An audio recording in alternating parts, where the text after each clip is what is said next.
మోహిని. తను ఒక అందాల రాశి.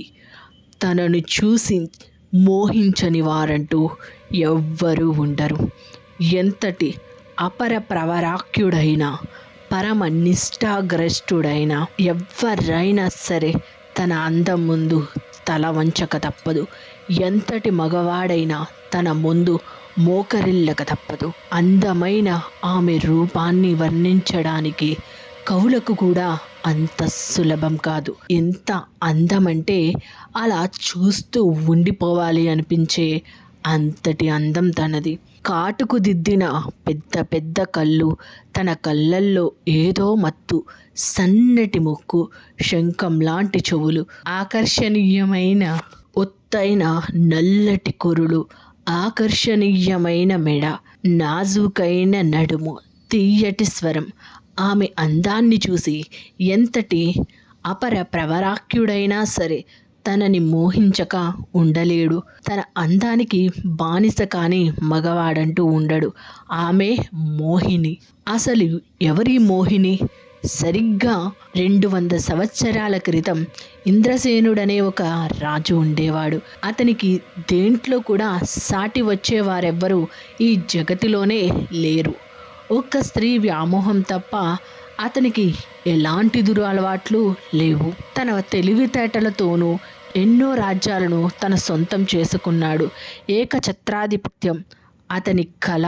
అతనికి ఎదురు తిరిగిన వారెవరిని క్షమించేవాడు కాదు. అతని శత్రువులు అందరూ ఒక్కటై అతనిని అంతం చేయాలి అనుకుంటారు. ఇంద్రసేనుడు కారణంగానే తన సోదరి చనిపోయిందని అతని మీద పగ పెంచుకున్న అతని మంత్రి కూడా వాళ్లతో చేతులు కలుపుతాడు. ఇంద్రసేనుడిని న్యాయ మార్గంలో ఎదుర్కొని గెలవలేమని ఇదంతా తెలిసిన ఆ మంత్రి ఎలాగైనా అతనిని చంపాలని ఆలోచించి దృఢంగా సంకల్పించుకొని ఎన్నో మార్గాలలో అన్వేషిస్తూ ఉంటాడు. చివరికి అతడుకు కరాళుడనే మాంత్రికుడి గురించి తెలుసుకుంటాడు. కరాళుడు ఒక దుష్ట మాంత్రికుడు, దుష్టశక్తి ఉపాసకుడు. ఈ విశ్వాన్ని సాధించడమే అతనికి లక్ష్యం. దానికోసం ఎన్నో దారుణాలను ఒడిగట్టాడు. ఇంద్రసేనుడి అంతం కేవలం కరాళుని వలనే మాత్రమే అవుతుంది అనుకొని అతని మంత్రి కరాళుడిని కలిశాడు. కరాళుడు కూడా అందుకు ఒప్పుకొని వాళ్ళకి సహాయం చేస్తానని మాట ఇచ్చాడు. ఆ రోజు మోహిని ఈ భూమి మీదకు వచ్చిన రోజు గ్రహణంతో కూడిన అమావాస్య. ఆ రోజు ఎన్నో 100 సంవత్సరాలకు వచ్చే ఒక అద్భుతమైన రోజు. కానీ ఆ రోజు గ్రహణంతో కూడిన అమావాస్య రావడంతో ఎన్నో రకాల దుష్టశక్తులు చెలరేగాయి. సరిగ్గా ఆ రోజు అర్ధరాత్రి కరాళుడు కోరిక తీరకుండా చనిపోయిన వాళ్ళ ఆత్మలను ఆవాహనం చేసి వాటన్నింటినీ ఒక్కటిగా చేసి తన శక్తితో ఒక అందాల రాశిగా సృష్టించాడు.